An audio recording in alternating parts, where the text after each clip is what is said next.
বাংলাদেশের রাজনীতিতে প্রায় 2 বছর ধরে সক্রিয় নেই জুলাই গণঅভ্যুত্থানে ক্ষমতাচ্যুত আওয়ামী লীগ। এরপরও দেশের রাজনৈতিক আলোচনায় প্রায় উচ্চারিত হচ্ছে দলটির নাম। তবে এবার নতুন করে আলোচনায় এসেছে প্রধানমন্ত্রী তথ্য ও সম্প্রচার বিষয়ক উপদেষ্টা ডাক্তার জাহেদুর রহমানের এক বক্তব্যকে ঘিরে। আজ মঙ্গলবার তিনি বলেছেন, আগামী স্থানীয় সরকার নির্বাচনে নির্ধারিত শর্ত পূরণ সাপেক্ষে কার্যক্রম নিষিদ্ধ থাকা আওয়ামী লীগের নেতাকর্মীরাও অংশ নিতে পারবেন। তার মতে, দলটির কার্যক্রম নিষিদ্ধ থাকায় দলীয় পদ পদবি ব্যবহার না করে আওয়ামী লীগের নেতাকর্মীরা স্থানীয় নির্বাচনে অংশ নিলে সরকার এতে বাধা দিবে না। এর আগে গত 3 জুন বিএনপি মহাসচিব ও স্থানীয় সরকার মন্ত্রী মির্জা ফখরুল ইসলাম আলমগীর বলেন, তারা সব রাজনৈতিক দলকে তাদের কর্মকাণ্ড পরিচালনা ও জনগণের সামনে বক্তব্য দেওয়ার সুযোগ নিশ্চিত করতে চায়।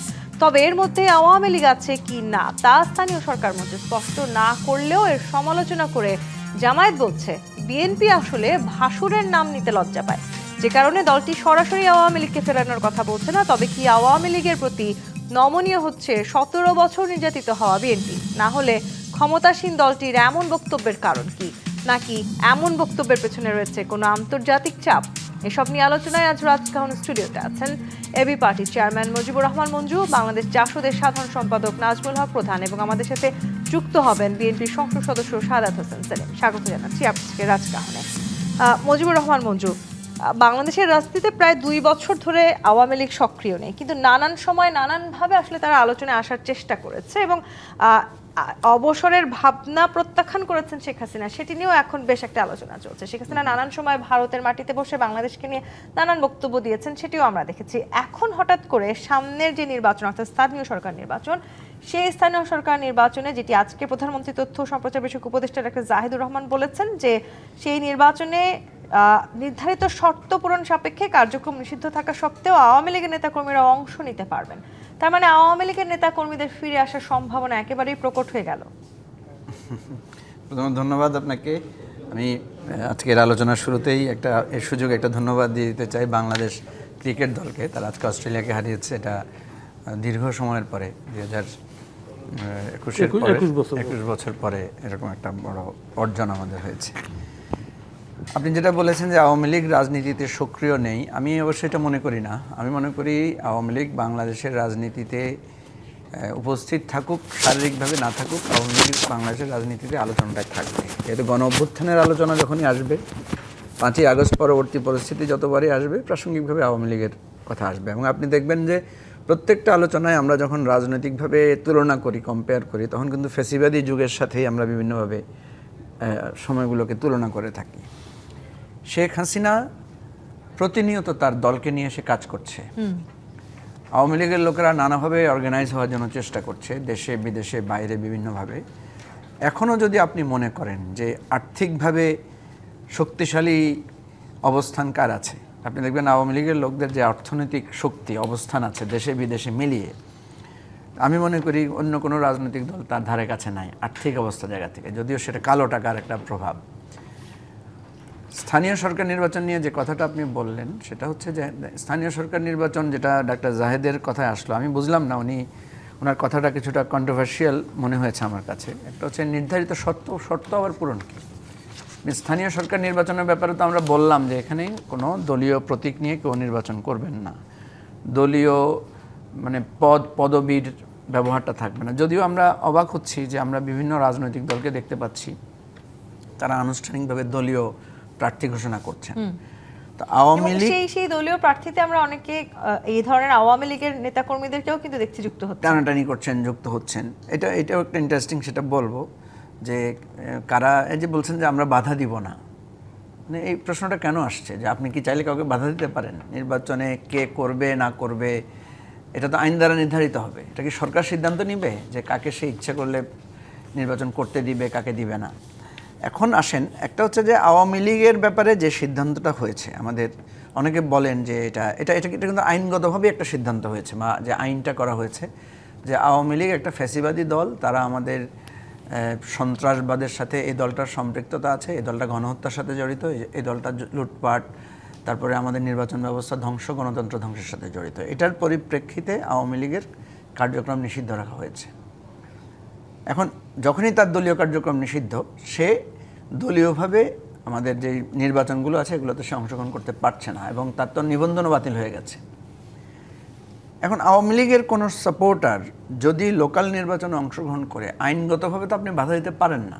আইনগতভাবে কোনো ব্যারিয়ার আছে কিনা আমি তো, তাদেরকে তো আবার রাজনৈতিকভাবে নিষিদ্ধ করা হয়েছে। হ্যাঁ, এই জন্য আমি বলছি যে ইন্ডিভিজুয়ালি একটা লোক আওয়ামী লীগ করে, সে যদি লোকাল গভর্নমেন্ট ইলেকশনে পার্টিসিপেট করতে যায়, আইনগত জায়গা থেকে আমি মনে করি না যে কোনো বাধা দেওয়ার কোনো সুযোগ আছে। তবে সমস্যাটা যেখানে হয় আর কি, সেটা হচ্ছে যেই আওয়ামী লীগের লোকটা যখনই ইলেকশন করতে আসবেন, যেখানে আপনি দেখবেন যেটা প্র্যাকটিক্যাল প্রবলেম আমরা দেখি, যেটা রাজনীতিবিদরা স্বীকার করেন না বা দলগুলো যেটা করেন না, সেটা হচ্ছে ধরেন স্থানীয় আওয়ামী লীগের মিস্টার এক্স ইলেকশনে দাঁড়ালেন, সেখানে যদি কাউন্টার থাকে বিএনপি, কাউন্টার যদি থাকে জামাত, আপনি দেখবেন তখন তারাই ওই লোকটাকে ইলেকশন করতে বাধা দিবে, বলবে যে স্বৈরাচারের দোসর, ফ্যাসিবাদের লোক।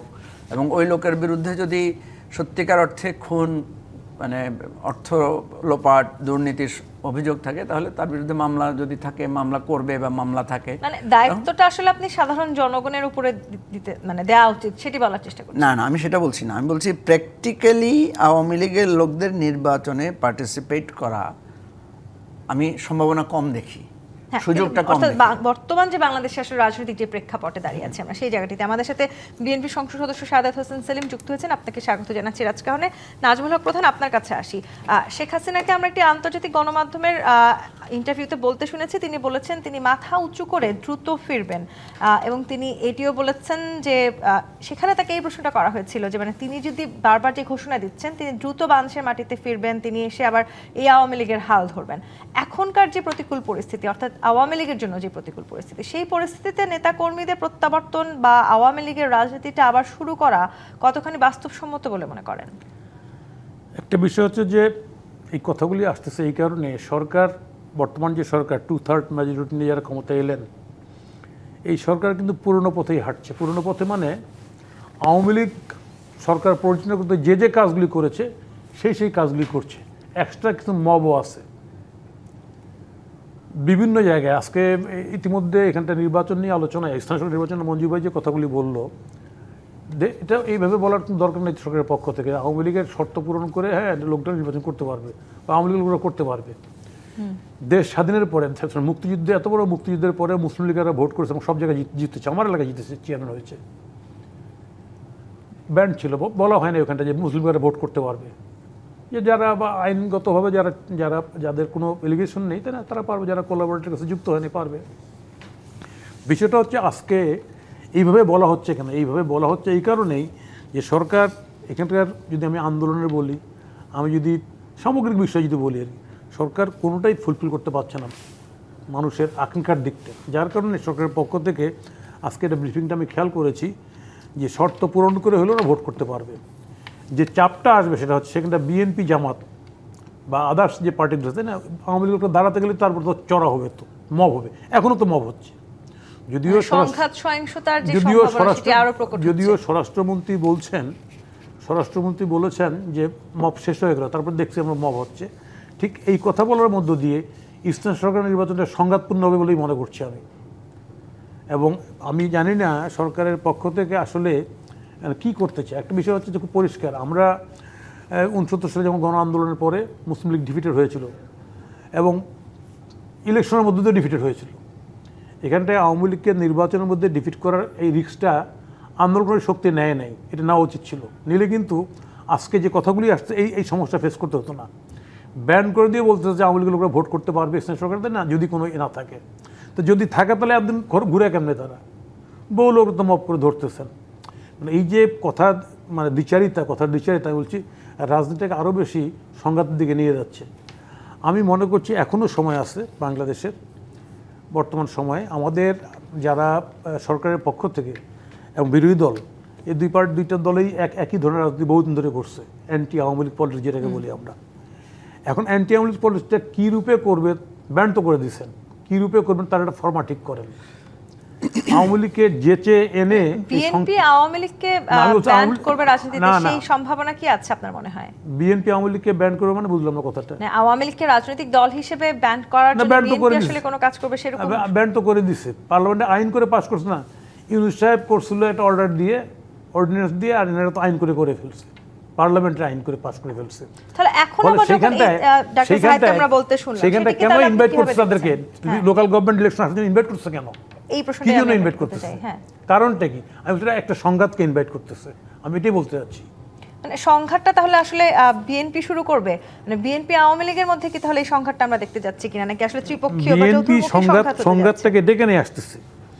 এই প্রশ্নটা একটু করি। সাদাত হোসেন সেলিম, আপনি নিশ্চয়ই জানেন যে আজকে আসলে ডাক্তার জাহিদ যে কথাটি বলেছেন যে দলীয় পদ পদবি না থাকলেও আওয়ামী লীগের নেতাকর্মীরা স্থানীয় সরকার নির্বাচনে অংশ নিতে পারবে। জামায়াতে ইসলামী বলেছে যে আপনারা আসলে সুস্পষ্টভাবে আওয়ামী লীগের কথা এতদিন বলেন নাই, কারণ আপনারা ভাসুরের নাম মুখে নিতে লজ্জা পাচ্ছেন। মানে এই যে অবস্থা রাজনীতিতে এখন আসলে কে কার ভাসুর সেটা বোঝাটাও কি একটু কঠিন হয়ে গেল কিনা? ধন্যবাদ আপনাকে, ধন্যবাদ সহ আলোচকদেরকে। এটা তো রাজকাহন, রাজনীতি নিয়ে আলোচনা, তো সেখানে তো অনেক রকম আলোচনাই হবে, আমাদেরকে শুনতে হবে। ডাক্তার জাহিদ আজকে যে কথাটা বলেছেন সেটা আমরা পত্রিকার মাধ্যমে জেনেছি। ডাক্তার জাহিদ বাংলাদেশ জাতীয়তাবাদী দল বিএনপির সাথে জড়িত এটা আমার জানা নেই, বা আমার ধারণা তিনি আপনার মাননীয় প্রধানমন্ত্রীর বিশেষ সহকারী।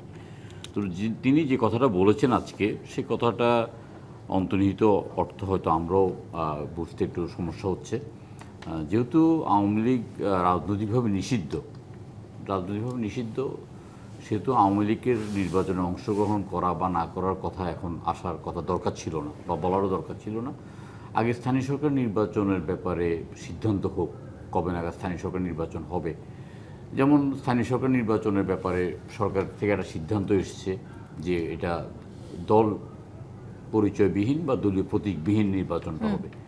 আমাদের অনেকের মধ্যে, যেমন আমাদের থেকে যদি মতামত নিত তাহলে আমরা বলতাম যে এটা যেহেতু দলীয়ভাবে রাষ্ট্রটা পরিচালিত হচ্ছে, স্থানীয় সরকারের একটা অংশ, স্থানীয় সরকার, উপজেলা প্রশাসন, জেলা পরিষদ, এগুলো দলীয়ভাবেই নির্বাচন হওয়া দরকার, দলীয় প্রতীকী নির্বাচন হওয়া দরকার। আমি এটার পক্ষে। তো যেহেতু একটা তাড়াহুড়ো করে সরকার একটা সিদ্ধান্ত নিয়েছে, সেই সিদ্ধান্ত আবার পুনর্বিবেচনা করবে কিনা, কবে নাগাদ নির্বাচন হবে, সেসবের উপর অনেকগুলো নির্ভর করে। এখানে আপনি যে কথাটি বলেছেন যে ডাক্তার জাহিদ আসলে আদৌ বিএনপির কেউ কিনা, কিন্তু ডাক্তার জাহিদ বিএনপি করেন না। কিন্তু প্রধানমন্ত্রীর তথ্য সম্প্রচার বিষয়ক উপদেষ্টা হিসেবে তিনি যখন কোনো বক্তব্য দেন, সেটা কি আসলে বিএনপির বক্তব্যের বাইরে বলারও সুযোগ থাকে? সরকারের বক্তব্য এটা সরকারের বক্তব্য বলে আমাদেরকে ধরে নিতে হবে। যেহেতু আমি সরকার দলীয় সংসদ সদস্য, আমি এটা সরকারের বক্তব্য বলে ধরে নেব। কিন্তু আমাদের আলোচনার সুযোগ আছে। আমরা যারা সংসদ সদস্য হিসেবে আমরা পার্লামেন্টে পার্টিতে আলোচনা করতে পারবো, দলীয়ভাবে আমাদের মধ্যে আরও আলোচনা হয়ে আমাদের সিদ্ধান্ত অন্যরকম হতে পারে। কিন্তু আমি যেটা মনে করি যে এই যে আমাদের একটা এত বড় রক্তক্ষয়ী একটা গণ অভ্যুত্থান, তারপরে এত বড় একটা বিপ্লব, অনেকেই বিপ্লব করতে না চাইলেও আমি এটাকে অনেকটা বিপ্লবই বলি, গণ অভ্যুত্থানেই বলি। এই বিপ্লবের পরবর্তীকালে আমরা এই সরকারের প্রধান হিসেবে আমরা যাকে নিয়োগ করেছি বা নিয়োজিত করেছি, বা ছাত্ররা নিয়োগ করেছেন, বা যাকে মেনে নিয়েছি, সেটা আমার মনে হচ্ছে যে এটা আমাদের সবচেয়ে বড় ভুল। এই ভুলটা একটা ঐতিহাসিক ভুল। এই ঐতিহাসিক ভুলের দায়ভার আমাদেরকে অনেক বেশি বহন করতে হবে। ডক্টর ইউনূস সাহেব রাষ্ট্র পরিচালনার মোটেই দক্ষতার পরিচয় দিতে পারেন নাই। তিনি আমাদের প্রতি সুবিচার করেন নাই। তিনি নির্বাচনকে প্রলম্বিত করতে চেয়েছেন। নির্বাচনটা আরও আগে হয়ে গেলে এবং সেখানে যদি আওয়ামী লীগ অংশগ্রহণও করতো, রাজনৈতিকভাবে আওয়ামী লীগটা নিচ্ছিন্ন হয়ে যেত। যেহেতু ডক্টর ইউনূস সাহেব এবং তার পুরো পরিষদটাই ছিল একটা অরাজনৈতিক, এবং সেখানে অদক্ষ লোকদের সমাবেশ ছিল, সেসব কারণে এখন এইগুলোর কিছুটা আপনার দায়ভার এই সরকারের উপর আসবে। এই সরকারের উপর আসলে আওয়ামী লীগ এমন একটা, আওয়ামী লীগকে আমি কোনো রাজনৈতিক দল হিসেবে মনে করি না। আওয়ামী লীগ একটা ফেসিবাদী মেন্টালিটির একটা রাজনৈতিক দল। এটা একটা গোষ্ঠী, তাদের চিন্তা চেতনা অন্য কোনো সুস্থ লোকের সাথে মিলার কথা না। আওয়ামী লীগের এই ফিরে আসার পেছনের মূল দায়টা আপনি দিতে চান অন্তর্বর্তীকালীন আওয়ামী লীগ এখনো ফিরে আসে নাই। আওয়ামী লীগ যেগুলো করছে এটা আওয়ামী লীগের জন্য লজ্জা। আওয়ামী লীগের জন্য যেটা লজ্জা, এত বড় একটা রাজনৈতিক দল 17 বছর কন্টিনিউ ক্ষমতায় থাকার পরে ক্ষমতাকে কুক্ষিত করার জন্য হেন কোনো প্রচেষ্টা না নেওয়ার পরে এখন এই চোরাগুপ্তা মিছিল টিছিল করে যেগুলো ফিরে আসার কথা বলছে, বা হাসিনা যেটা বলছে, তার মধ্যে ন্যূনতম কোনো অনুশোচনা নাই। A to Z কারোর মধ্যে কোনো অনুশোচনা নাই। এই আওয়ামী লীগ আপাতত ফিরে আসার কোনো সম্ভাবনা আমি দেখছি না। এইভাবে হয়তো ঝটিকা মিছিল করবে, এইভাবে হয়তো মাঝে মাঝে জানান দেবে, আসার জন্য হুঙ্কার দেবে, কিন্তু ফাইনালি আসবে না। সংঘাত সহিংসতার যে প্রবণতা সেটি আরো বাড়লো কিনা, যে শঙ্কার কথা নাজমুল হক প্রধান বলেছেন। না, সহিংসতা যদি করতে চায় আওয়ামী লীগ, সেক্ষেত্রে এটা ক্ষতিগ্রস্ত আওয়ামী লীগ আরও বেশি হবে। এর মধ্যে দিয়ে সহিংসতা করলে সরকার বসে থাকবে না, সরকারের রাষ্ট্রযন্ত্র বসে থাকবে না, এবং সহিংসতা করতে দেওয়া যাবে আবার না। সরকার তাহলে কেন তাহলে আওয়ামী লীগের নেতাকর্মীদেরকে আহ্বান জানাচ্ছে? না, এটা সরকার আওয়ামী লীগের নেতাকর্মীদেরকে আহ্বান সেভাবে তো জানায়নি। কারণ তাদের হয়তো আমার যতদূর ধারণা যে যেহেতু স্থানীয় সরকার নির্বাচন কোনো দলীয় না, আওয়ামী লীগের নামও তো নির্বাচনে কেউ করতে পারবে না, আওয়ামী লীগের প্রতিও করতে পারবে না। আওয়ামী লীগ কোনো সমর্থন আদৌ নির্বাচন করার সাহস রাখে কিনা, আওয়ামী লীগ কোনো সমর্থন নির্বাচন করবে কিনা, সেগুলো আমরা আর একটু পরে ছেড়ে দিই, আর একটু পরেই আমরা এই আলোচনাগুলোতে আসি। আজকে ডাক্তার জাহিদ যেটা বলেছেন সেটা আমাদের দলীয় ফোরামে আমরা এখনও আলোচনা করিনি। আমরা এটা দলীয় ফোরামে আলোচনা করব, আমরা জানার চেষ্টা করব, আমরা বোঝার চেষ্টা করব, তারপরে আমরা আমাদের সিদ্ধান্ত নেব। কিন্তু এই যে বক্তব্য, এই বক্তব্যের মধ্যে দিয়ে আরেকটি নতুন বিষয় আসলে বারবার উঠে আসছে যে এই দলটি আসলে 17 বছর একটি রাজনৈতিক দল দ্বারা নির্যাতিত হলো, এখন হঠাৎ করে সেই নির্যাতিত হওয়া দলটি সেই রাজনৈতিক দলটির প্রতি খানিকটা দুর্বল হয়ে পড়ছে কিনা। আর মুজিবুর রহমান মঞ্জু, আপনি কি মনে করেন আসলে কি বিএনপি খানিকটা দুর্বল হয়ে পড়ছে? আমি মনে করি যেটা যে বিএনপি নানা কারণে দ্বিধাগ্রস্ত, এবং বিএনপি কি নতুন রাজনীতি করবে নাকি পুরনো রাজনীতির পথে হাঁটবে, এটার মধ্যেও আমরা বিএনপিকে একটু অস্পষ্টতা দেখতে পাচ্ছি। যে কথাটা প্রধানভাবে একটু করে বলেছেন, দেখেন আমরা যেটা দেখতে পাচ্ছি যে বিএনপির কাছ থেকে যে প্রত্যাশাটা ছিল বা বিএনপির যে প্রতিশ্রুতিটা ছিল, বিএনপির মূল কথা কি ছিল, তারা রাষ্ট্রটাকে মেরামত করবে, রাষ্ট্রটাকে পরিবর্তন করবে, এবং 31 দফার যেই ঘোষণা সেখানে কিন্তু একটা ম্যাসিভ পরিবর্তনের কথা, সংস্কারের কথা বলা হয়েছে। কিন্তু আমরা প্র্যাকটিক্যাল জায়গায় দেখছি, যেমন একটু আগেও আমরা এটা নিয়ে আলোচনা করছিলাম যে আওয়ামী লীগ কী করতো, আওয়ামী লীগ যেই সমস্ত জায়গায় তারা এমপিরা ছিল সেখানে তারা উন্নয়ন করতো, আর বিরোধী দল যেখানে ছিল এমপি সেখানে তারা উন্নয়নের করতো না, সুযোগ দিত না। বা ওই যে যারা সংরক্ষিত নারী আসনের লোকদেরকে দিয়ে তারা করতো। আমরা দেখছি বিএনপি সে একই জিনিসটা করছে। এর বাইরে আমরা যদি দেখি যে রাজনৈতিকভাবে যে নিয়োগ প্রক্রিয়া, তারপরে যে বড় বড় সংস্কারগুলোর কথা ছিল, সেগুলো তো আমরা দেখছি যে বিএনপি কিছুটা দ্বিধাগ্রস্ত, সাহস পাচ্ছে না। মানে বিএনপির এই দ্বিধার জায়গাটি আসলে কেন? মানে এতদিন যারা এই নির্যাতনের শিকার হয়েছেন তারা তো এখন আসলে এসে এই দ্বিধার বাইরে গিয়ে তাদের কাজ করবার কথা ছিল। এই প্রশ্নের উত্তর নেওয়ার চেষ্টা করবো। একটি বিরতির সময় হয়েছে। জি25 পাত নিবেদিত রাজকাহন থেকে বিরতি নিয়ে ফিরছি, সাথেই থাকুন। জি25 পাত নিবেদিত রাজকাহন দেখছেন। মুজিবুর রহমান মঞ্জু, ঠিক যে আলোচনাটাতে আমরা ছিলাম আসলে, মানে আওয়ামী লীগ দ্বারা তো 17 বছর বিএনপি নির্যাতিত হলো, এখন হঠাৎ করে বিএনপির সুরটা খানিকটা আওয়ামী লীগের প্রতি নমনীয় মনে হচ্ছে কিনা? আমি ওইটা আপনাকে বলছিলাম যে বিএনপিকে আমরা এই জায়গায় খুবই মানে দ্বিধাগ্রস্ত দেখতে পাচ্ছি। আপনাকে আমি উদাহরণ হিসেবে বলি, আপনার খেয়াল থাকার কথা, যখন আওয়ামী লীগ নিষিদ্ধের আন্দোলন হচ্ছিল, যে ছাত্ররা যখন ঘেরাও করলো, আমরা সবাই গিয়ে সম্মতি দিলাম যে আওয়ামী লীগ কার্যক্রম নিষিদ্ধ হওয়া দরকার, তখন একমাত্র বিএনপি এটা বিরোধিতা করেছে। ঠিক আছে, যখন সেটা পাশ হলো, যখন সেটা অধ্যাদেশটা জারি হলো, তখন কিন্তু বিএনপি আর এটাকে নিয়ে কি করে নাই, বাধা দেয় নাই। এবং দেখেন আইন যখন করার কথা আসলো, ওই যে 83টা অধ্যাদেশ বা 123টা অধ্যাদেশ নিয়ে যেই বিষয়টা হলো, ওখানে কিন্তু এই আওয়ামী লীগ নিষিদ্ধটাকে কিন্তু বিএনপি আইনে পরিণত করেছে। তাহলে এখানে দেখা যাচ্ছে বিএনপি বলছে একটা, কিন্তু তার কার্যক্রমে আরেকটা। আপনার মনে থাকার কথা, একটা বিষয় নিয়ে খুব সমালোচনা হয়েছিল। মির্জা ফখরুল সাহেব যখন ওনার এলাকায় নির্বাচনী ভাষণ দিচ্ছিলেন, সেখানে উনি বলেছিলেন নৌকার লোকদেরকে যে আপনারা হতাশ হবেন না, আপনাদের জন্য ধানের শীষ আছে। ঠিক আছে, এবং উনি এই যে নৌকার লোকদেরকে বা আওয়ামী লীগের লোকদেরকে নির্বাচনে ব্যবহার করা, নির্বাচন তাদের সাহায্য সহযোগিতা নেওয়ার ব্যাপারে আমরা দেখেছি বিএনপি ওপেন সিক্রেট এই কাজগুলো করেছে। শুধু বিএনপি না, সেই সময় কিন্তু আমরা অন্যান্য রাজনৈতিক দলেও দেখেছি।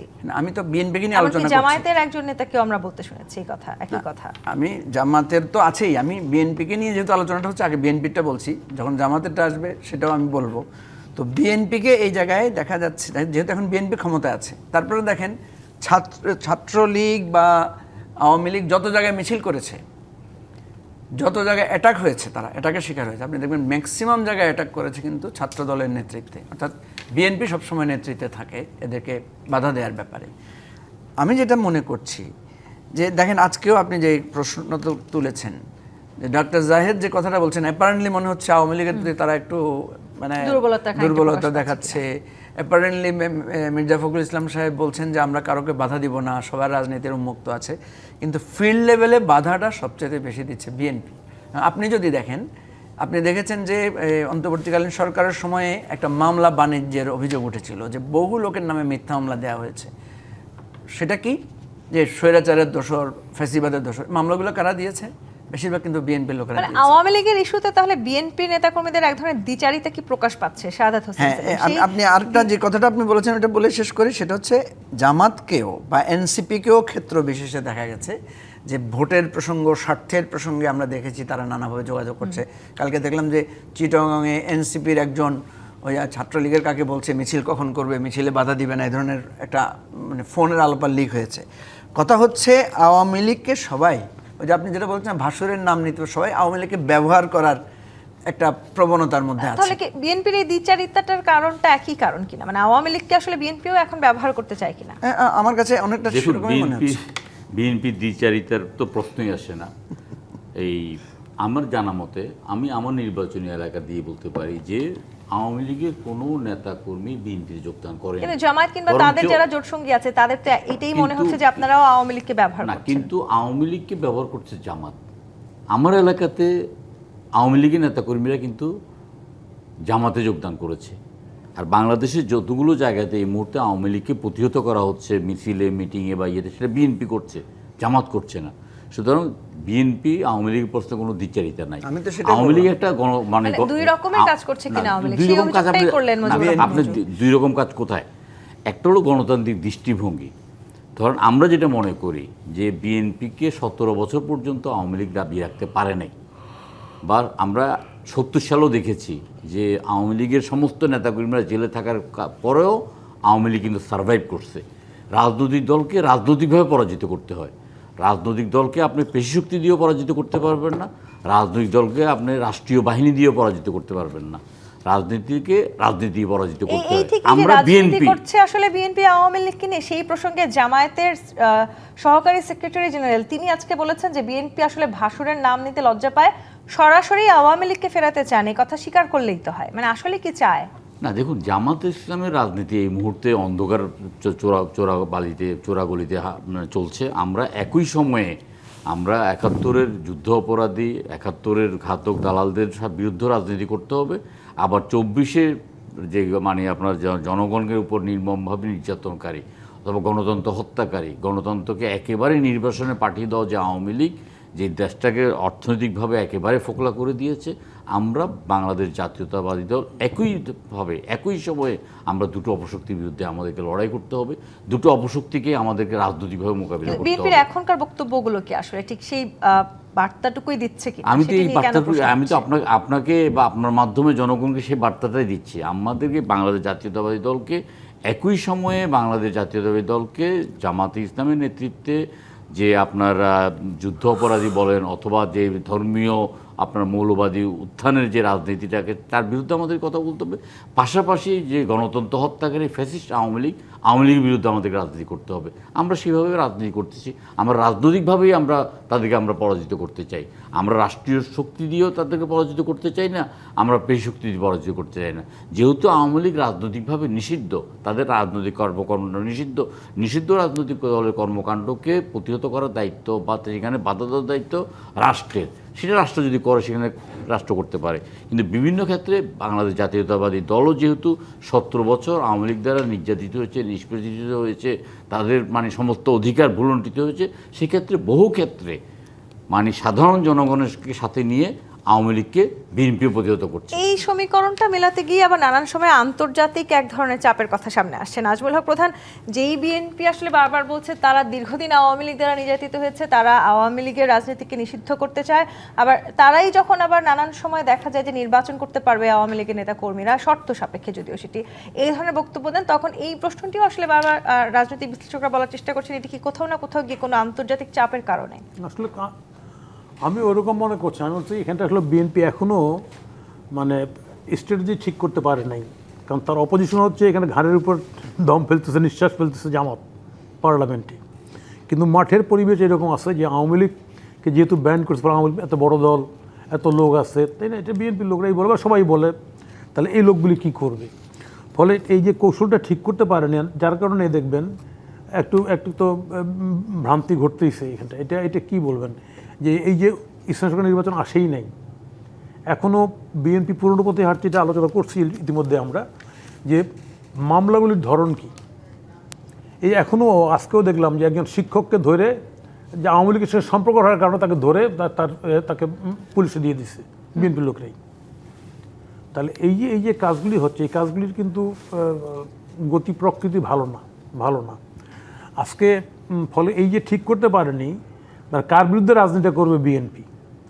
কিন্তু আবার আদের এই সেলিম ভাইয়ের আওয়ামী কথা লীগের যদি বলি, রাজনীতিতে সেলিম ফেরা ভাইয়ের কথা বা যদি না বলি, ফেরা নিয়ে বিএনপির মধ্যেই তো দুই ধরনের আলোচনা আছে। সেলিম ভাইয়ের কথা যদি বলি যে উনি একই দিকে আওয়ামী লীগের বিরুদ্ধে ফ্যাসিস্ট শক্তির রাজনীতি করবে, আবার জামাত ৭১-এর বিরুদ্ধে রাজনীতি করবে, তাই না? তো শেখ হাসিনা তো করতে গেছিলো দুইটার সঙ্গে, বিএনপির সঙ্গে করতে গেছিলো, আবার জামাতের সঙ্গে করতে গেছিলো, করে তো বিপদে পড়ছে, ফ্যাসিস্ট হয়ে গেছে। তো এনারা দুইটার বিরুদ্ধে রাজনীতি করতে কি অর্জন করবেন? তাহলে কি বিএনপি আমি একই যেটা পথে বলতে চাই, হাঁটছে তাহলে বলে মনে পিওরলি করেন? না, পিওরলি যদি ডেমোক্রেসির উপর দাঁড়াতে হয় আমাদেরকে, এখানটায় যে ভুল তো একটা হয়েই গেছে। ভুলটা হয়ে গেছে হচ্ছে, আমি মনে করি যে ভুলটা হয়ে গেছে কি, যে আমরা পুরনো কায়দায় এই যে এত বড় একটা অভ্যুত্থান যেটা হয়ে গেল, এই অভ্যুত্থানটার বিজয়টাকে সংগত করার ক্ষেত্রে পুরনো রাস্তায় হাঁটছি, ইউনিট সরকার হাঁটছে, যেটা সবাই স্বীকার করবে, ইউনিট সরকার জঘন্য পথে হাঁটছে, এবং বর্তমান যে নির্বাচিত সরকার, সেই সরকারও কিন্তু ওই পথেই হাঁটতেছে। নতুন কোনো দৃষ্টিভঙ্গি নেই। নতুন দৃষ্টিভঙ্গি কি আমি বলতে চাচ্ছি, এখানটায় রাজনৈতিক সমস্যার সমাধান আগে। আমাকে ডেমোক্রেসি যদি আমি মিন করি, তাহলে জনগণ কীভাবে অংশগ্রহণ করবে, এটা অংশগ্রহণ নিশ্চিত করা, অংশগ্রহণটাকে কীভাবে করবে, সমস্ত অংশ জনগণ কীভাবে করবে। আওয়ামী লীগ চাইছে বিএনপি যেমন না থাকে, আমি দেশ চালাবো, আর এখানটায় বিএনপি ঠিক করছে, জামাত ঠিক করছে, বিএনপি আমরা আওয়ামী লীগ রাখবো না এদেরকে। এই যে রাখবো না, ডেমোক্রেসিতে ঘাটতিতে যে পড়ে গেছে, এর উত্তরণ করবে কীভাবে? এর জন্য একটা সুচিন্তিত একটা পলিসি দরকার ছিল, যে আমরা এটাকে ফেস করবো কীভাবে। আমার ধারণা এই সুচিন্তিত কোনো পলিসি না থাকার কারণে আজকে বিএনপি উভয় সংকটে পড়ছে। কাকে সামলাবে? জামাতকে সামলাবে? পার্লামেন্ট অপোজিশন, যেমন বিএনপির সামনে আসলে সামনে রাজনীতির একটা চ্যালেঞ্জ আছে। যেমন পার্লামেন্টারি পলিটিক্সে আমি আজকেই ডিবেট শুনতেছিলাম, ইউটিউবে দেখলাম, আমি কয়েকজন যৌক্তিকভাবে আপত্তি তুলছি, বিশেষ বরাদ্দ গভর্নমেন্ট দেয়, বিশেষ বরাদ্দ দিয়েছে বিশেষ লোক, মানে দলের লোকদেরকে, বাকি সেটা নিয়ে আবার পাল্টা বক্তব্য এসেছে। আমি পার্লামেন্ট এমপিরা যে এই আলোচনায় ফিরবো না, তাহলে আপনি খাওয়ার বেলায় আপনি, না পাওয়ার বেলায় তারা, এই তো হইল না। তো এই নীতিতে আসলে বিএনপি আদৌ চলছে কিনা এই প্রশ্ন তো নিব। জি বেচিস পাতনিমৃত রাজকাহন থেকে আরেকটি বিরতি নিয়ে ফিরছি, সাথেই থাকুন। জি বেচিস পাতনিমৃত রাজকাহন দেখছেন। নাজমুল হক প্রধান, খোদ আওয়ামী লীগের এই রাজনীতিতে ফেরা নিয়ে বিএনপির ভেতরেই আমরা দেখেছি যে দু ধরনের আলোচনা আছে। আওয়ামী লীগকে যদি এই মুহূর্তে বিএনপি রাজনীতিতে ফিরতে দেয়, তাহলে ভবিষ্যতে সেটি বিএনপির জন্য বড় চ্যালেঞ্জ হবে বলে কি মনে করেন? একটা বিষয় হচ্ছে রাজনীতি তো চ্যালেঞ্জেরই বিষয়, তাই না? বিভিন্ন মতপথের বিরুদ্ধে রাজনীতি করবে। অতীতও তো বিএনপি আওয়ামী লীগের বিরুদ্ধে রাজনীতি করছে না? ফলে এটা রাজনীতি করতে গেলে আমি চ্যালেঞ্জের মধ্যে পড়ে যাবো, আমি করতে পারবো না, এই ধারণাটা ঠিক না। একটা হচ্ছে যে প্রথম হচ্ছে বেসিসটা হচ্ছে যে আমার টলারেন্সটা আছে কিনা এবং রাজনীতি আমি করতে চাই কিনা। এখানটায় বাংলাদেশে যে সমস্যাটা হয়ে গেছে, এখানটায় এই দুইটা ফোর্স, বিএনপি চেষ্টা করছে আওয়ামী লীগকে নিশ্চিন্ন কীভাবে করা যায়, অথবা আওয়ামী লীগ চেষ্টা করছে বিএনপিকে কীভাবে নিশ্চিন্ন করা যায়। এই খেলা কিন্তু বহুবার ঘটছে, কিন্তু যার কারণে এখানটায় রাজনীতির সংঘাতপূর্ণ হয়েছে এবং প্রতিহিংসা হয়েছে। এবং এই প্রতিহিংসার থেকে কিন্তু কেউ দায়মুক্ত না। শেখ হাসিনাও যেমন না, বেগম খালেদা জিয়াও না। প্রতিহিংসার, উনি মারা গেছেন, প্রতিহিংসা উভয় ক্ষেত্রেই ছিল। আজকে যদি না হতো দেশটা অনেক মঙ্গল হতো। এখনও যদি সেই জায়গাটাই থাকে, তাই না, এত বড় আন্দোলন, এত ত্যাগ তিতিক্ষার পরে তাহলে এটা খুব দুর্ভাগ্যজনক হবে। সেই জায়গাটা দাঁড়িয়ে আমি বলছি যে এটা নতুন একটা পদ্ধতি বা পলিসি এটা নিরূপণ করা উচিত, ঠিক করা উচিত। সেই প্রতিহিংসার জায়গাটি থেকে যেহেতু দূরে আসতে চাই, সেক্ষেত্রে আসলে আওয়ামী লীগের যেই নেতাদেরকে নিয়ে কথা হচ্ছে কিংবা শর্ত মেনে নিয়ে আসলে যে কথা বারবার ডাক্তার জায়েদ বললেন, সেই জায়গাটি থেকেও কি আসলে সরে যাওয়ার সুযোগ আছে? না, শর্ত নয়। যে লোকগুলি কালপ্রিট, ক্রিমিনাল, যারা লক্ষ লক্ষ কোটি টাকা বিদেশে পাচার করছে, এটা তো পরিষ্কার, দিবালোকের মতো স্পষ্ট। খোদ প্রধানমন্ত্রী বলছে যে পতিত সরকারের প্রধানমন্ত্রী শেখ হাসিনা বলছেন, ওনার পিয়নই চাষ করে নিয়ে গেছে। তো ওনার এই স্বীকারোক্তির পরে, কনফেশনের পরে কি পরিমাণ লুটপাট হয়েছে না, এটা তো বলার অপেক্ষা রাখে না, এটাকে আর বলতে হবে? তাহলে এই লোক যারা করছে, এই লোকগুলি আবার রাজনীতিতে পুনর্বাসিত হবে, নিশ্চয়ই এটা কেউ চাবে না। এটা বিএনপি কেন, এটা সাধারণ জনগণও চাবে না, আমার বিশ্বাস। তবে হ্যাঁ, যেহেতু বাংলাদেশে শাসন প্রকৃতির এই বর্তমান যে বিএনপির গভর্নমেন্ট 2/3 মেজরিটির একই রকম জিনিস দেখতেছে গ্রামে গঞ্জে, পাবলিক একই জিনিস দেখতেছে, পুরনো কায়দার জিনিস, সেটা চাঁদা নিতেই বলেন, হাট ডাকেই বলেন, সমস্ত ক্ষেত্রে একই রকম জিনিস। তার সেই জায়গায় প্রশ্নটা, সন্দেহটা তৈরি হচ্ছে এবং জনমনের মধ্যে কোশ্চেনটা আসছে যে বোধহয় আওয়ামী লীগে ভালো ছিল। এই জায়গাটিতে আমি একটু মুজিবুর রহমান মঞ্জু আপনার কাছে আসি, মানে পুরনো কায়দার কথা তো বলছিলেন নাজমুল হক প্রধান, কিন্তু সংসদে শোক প্রস্তাবকে ঘিরে আপনি নিশ্চয়ই দেখেছেন মাহফুজ আলম সাবেক উপদেষ্টা তিনি একটি স্ট্যাটাস দিয়েছেন এবং সেখানে তিনি লিখেছেন যে এটাই আসলে সিনথেসিস, আমরাই এতদিন বুঝি নাই। মানে একজন সাবেক উপদেষ্টা তিনিও আসলে মনে করছেন কোনো না কোনোভাবে এই বিএনপিও চেষ্টা করছে তাদেরকে ফিরিয়ে নিয়ে আসতে। একটা তো সামগ্রিক অস্থিরতা আমরা দেখতে পাচ্ছি, কেউই কোনো একটা নির্দিষ্ট জায়গায় স্থির না, একবার এক এক ধরনের ভাবনা ভাবছে। আপনার মনে আছে যে মাহফুজ আলমই তো আপনার বঙ্গভবনে গিয়ে শেখ মুজিবের ছবি সরিয়ে ফেলেছিলেন, তাই না? সুতরাং মানে এই যে একবার একরকম পজিশন নিচ্ছেন এক একজন, এটাই হচ্ছে কিন্তু আমাদের এই অস্থিতিশীলতার কারণ। আমি যেটা খুব একটা চমৎকার জিনিস দেখি এখানে, সেটা হচ্ছে প্রকৃতির একটা প্রতিশোধের কথা বলি না আমরা। দেখেন আওয়ামী লীগ এখন যা যা করছে সেই কাজগুলো কিন্তু আমরাই একসময় করেছি। আমরা কি করেছি? আমরা চোরাগোপ্তা মিছিল করতে হয়েছে, আমাদেরকে আত্মগোপন করে থাকতে হয়েছে, আমাদেরকে নানা এই যে আজকে দেখবেন বিএনপি জামাত একে অপরের দিকে আঙুল তোলে যে আপনারা তো আওয়ামী লীগের সাথে কোনো মতে বোঝাপড়া করেছিলেন, কেউ বলছেন আপনারা বিদেশে বোঝাপড়া করেছিলেন নানাভাবে। এখন আওয়ামী লীগের বিরুদ্ধে একই অভিযোগ। আওয়ামী লীগের যে সমস্ত লোকেরা বিভিন্ন জায়গায় আছে, কোথাও জামাতের সাথে কোথাও বিএনপির সাথে বোঝাপড়া করে আবার তারা সেখানে থাকছে। আপনি এটাও বলেছেন যে বিএনপি এবং জামায়াতের মধ্যে দূরত্ব যদি সংঘাতে রূপ নেয় সেটি আওয়ামী লীগ সেখানে লাভবান হবে। হ্যাঁ, আওয়ামী লীগ লাভবান। এই যে দেখেন জামাত আর বিএনপির এই ঠেলাঠেলির মধ্যেই তো আওয়ামী লীগটা ঢুকছে, তাই না? অতীতেও সেটাই হয়েছে। অতীতেও আপনি যতবার আওয়ামী লীগের উত্থান ঘটেছে, আওয়ামী লীগের কিন্তু এই ৭৭ বছরের মধ্যে, আওয়ামী লীগ জন্ম থেকে এ পর্যন্ত প্রায় ৩০ বছর প্রত্যক্ষ বা পরোক্ষভাবে আওয়ামী লীগ ক্ষমতায় ছিল। এবং এরপরে আওয়ামী লীগ দুইবার বাংলাদেশের ইতিহাসে, ৭৫-এর পরে একবার আর এবারে দুইবার আওয়ামী লীগ একবারে নিশ্চিহ্ন হওয়ার কাছাকাছি, মানে রাজনীতি থেকে বিতাড়িত হয়ে, একবার বিতাড়িত হয়ে ২১ বছর পরে সে ফেরত এসেছে। আর এবার তার যে পরিণতি যেটা হয়েছে, সেটা কত বছর পরে সে রাজনীতিতে প্রাসঙ্গিক হবে সেটা আমরা জানি না, কিন্তু প্রত্যেকবারই সে প্রাসঙ্গিক হয়েছে বিএনপি আর জামাতের মধ্যে দূরত্বের কারণে। আমি আপনাকে এই কথাটা এখানে যেহেতু সময় কম সেটা বলছি যে দেখেন আওয়ামী লীগের লোকেরা এখন কি বলছে যে আমরা দেখে নেব, আমরা আবার আসবো দেশে, আসলে তখন সবাইকে মানে খেয়ে ফেলবো, মেরে ফেলবো, কেটে ফেলবো, এই ধরনের কথাগুলো বলছে। এটা আওয়ামী লীগের রাজনীতির জন্য এই পরিণতিটা, আমরা এটাই বলেছিলাম যে আওয়ামী লীগ একদিন এই পরিণতি ভোগ করতে হবে তাকে, একদিন আওয়ামী লীগের লোকরা বিভিন্ন জনের হাতে ব্যবহৃত হবে। এখন আমি দেখছি আওয়ামী লীগের লোকেরা কোথাও বিএনপি শেল্টারে, জামাতের শেল্টারে গিয়ে কি করছে, তারা কখনো বিএনপিকে চাঁদা দিয়ে চলছে, কখনো এনসিপিকে চাঁদা দিয়ে চলছে, কখনো জামাতকে চাঁদা দিয়ে চলছে, কাউকে হয়তো নানা নামে আর কি। এটাই আওয়ামী লীগের পরিণতি। এবং আওয়ামী লীগ যতক্ষণ পর্যন্ত এই প্রকৃতির প্রতিশোধটাকে বুঝে না নেবে যে আমরা যা করেছিলাম আমাদের প্রতিপক্ষের বিরুদ্ধে, আমাদের এই প্রতিপক্ষ তারা এটা করবে। এখন দেখেন বিএনপি এবং জামাত মুখে বলছে যে আওয়ামী লীগকে আমরা স্পেস দিব না, কিন্তু আবার লোকাল জায়গায় গেলে আপনি দেখবেন তারা আওয়ামী লীগকে স্পেস দিচ্ছে। জামাতেরও আপনি অনেকগুলো জনসভায় দেখবেন, বিএনপিরও অনেকগুলো জনসভায় দেখবেন, তারা কিন্তু লোকালি আওয়ামী লীগের লোকদেরকে স্থান দিয়েছে। আপনি দেখেন এই যে মেজর আখতারুজ্জামান জামাতে জয়েন করেছে না, মেজর আখতারুজ্জামান আওয়ামী লীগের ২০২৪ সালের নির্বাচনে অংশগ্রহণ করেছে না, করেছে তো। বিএনপিতেও আপনি দেখবেন এরকম যারা ২৪ ইলেকশন করেছে বা বিভিন্নভাবে ছিল। এনসিপির বিরুদ্ধে অভিযোগ উঠেছে না, চট্টগ্রামের ওই যে মঞ্জুর আলম সাহেবকে তারা দলে আনতে চেয়েছিল। সুতরাং আমরা যে যত নীতি কথাই বলি, বাস্তবে হচ্ছে আওয়ামী লীগ হচ্ছে বর্তমানে হচ্ছে গরিবের স্ত্রীর মতো আর কি, না, গরিবের বউ বলে, সুন্দরী বউ। আওয়ামী লীগকে সবাই এই করুণাটা দেখাবে।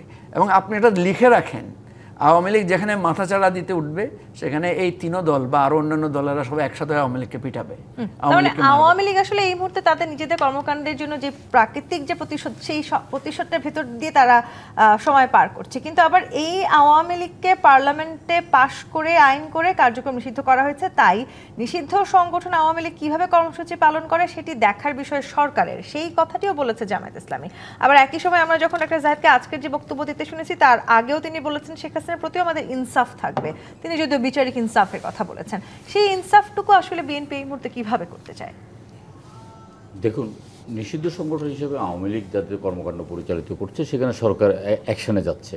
আমি নোয়াখালীর একটা ঘটনা দিয়ে বলছি যে সেখানে গ্রেপ্তার করা হয়েছে এবং আপনার অফিসের ইনচার্জকে উইথড্র করা হয়েছে, কারণ আওয়ামী লীগের তো রাজনৈতিক কর্মকাণ্ড পরিচালিত হওয়ার কথা না, সেভাবে পরিচালিত হবে না। আর ইনসাফের যেটা কথা, যে আওয়ামী লীগকে তো বিচারের মুখোমুখি হতেই হবে।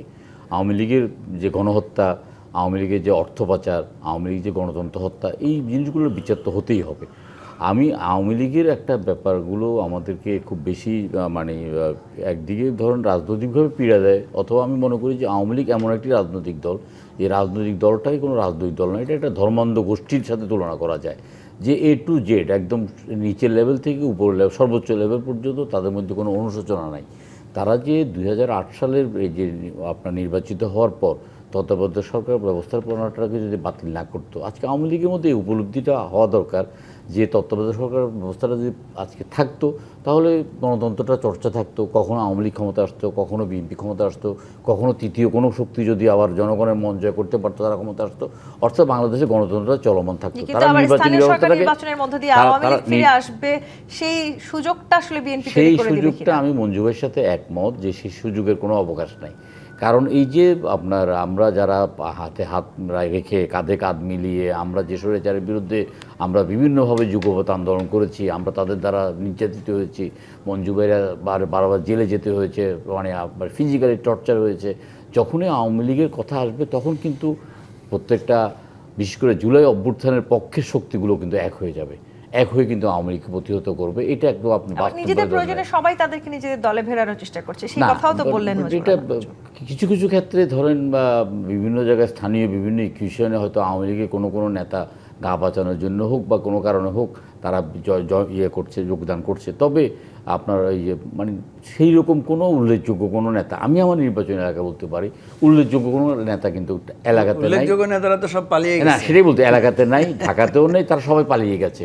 সেখান থেকে তারা হুঙ্কার দিচ্ছে, এই হুঙ্কারটা আমাদের মধ্যে করুণার সৃষ্টি করছে, আমাদের মধ্যে এক ধরনের তাদের জন্য একটা করুণাবোধ হচ্ছে যে আওয়ামী লীগ এত বড় একটা রাজনৈতিক দল সংগঠন এতদিন ক্ষমতা ছিল, তারা আজকে চোরাগুপ্ত মিছিল করতে হচ্ছে, বিদেশ থেকে হুমকা দিচ্ছে, তারা দ্বিগুণভাবে ফেরত এসে তারা কড়ায় গন্ডায় শুধু আসলে সবাইকে খুন করবে, আমাদেরকে এই আওয়ামী লীগকে ফিরিয়ে নিয়ে আসার জন্য কোনো আন্তর্জাতিক চাপ বিএনপিকে অনুভব করছে? মোটেও কোনো আন্তর্জাতিক চাপ অনুভব করার কোনো প্রশ্নই আসে না। এটা আমাদের একেবারে অভ্যন্তরীণ রাজনীতি। শেখ হাসিনা এখন মৃত্যুদণ্ডপ্রাপ্ত আসামি, মৃত্যুদণ্ডপ্রাপ্ত আসামি ফেরত আসবে আর আপনার সরকার বা জনগণ তার গালে চুমো দেবে, এইটা যারা আওয়ামী লীগের কথা চিন্তা করছেন তারা দিবাস্বপ্ন দেখছেন। এই দিবাস্বপ্ন অন্তত বাস্তবায়ন হওয়ার কোনো নজির নাই। আওয়ামী লীগ একবার ক্ষমতাচ্যুত হয়েছে, 21 বছর ক্ষমতা বাইরে ছিল, আমরা তখন বলতাম যে আবার যদি আওয়ামী লীগ কোনো সময় ক্ষমতাচ্যুত হয় আওয়ামী লীগ কীভাবে পালিয়ে যেতে হবে, আওয়ামী লীগ কীভাবে অভ্যুত্থানের মাধ্যমে তাদের সমল উৎপাদিত হবে, আওয়ামী লীগকে 42 বছর অপেক্ষা করতে হবে এই নামের যদি রাজনীতি করতে হয়, এটা আপনি নিশ্চিত থাকেন। মানুষ কিন্তু এখনও ভুলে যায় নাই, শহীদের রক্তের দাগ এখনও শুকায় নেই, শহীদের কবরের মাটি এখনও কিন্তু শুকায় নেই। সুতরাং আওয়ামী লীগ এখন যেভাবে হুঙ্কার দিচ্ছে এতে মানুষের মধ্যে ঘৃণা, মানুষের মধ্যে করুণা, মানুষের মধ্যে বিরক্তি উৎপাদন করা ছাড়া আর কোনো কিছুই হচ্ছে না। শাহাদাত হোসেন সেলিম, নাজমুল হক প্রধান, মুজিবুর রহমান মঞ্জু, ধন্যবাদ আজকে রাজখান আমাদেরকে সময় দেওয়ার জন্য। আজকের মতো বিদায় নিচ্ছি জি25 ইস্পাত নিবেদিত রাজখান থেকে। ফিরবো আগামীকাল রাত 10টায় নতুন রাজকাহন নিয়ে। ডিবিসির সঙ্গেই থাকুন।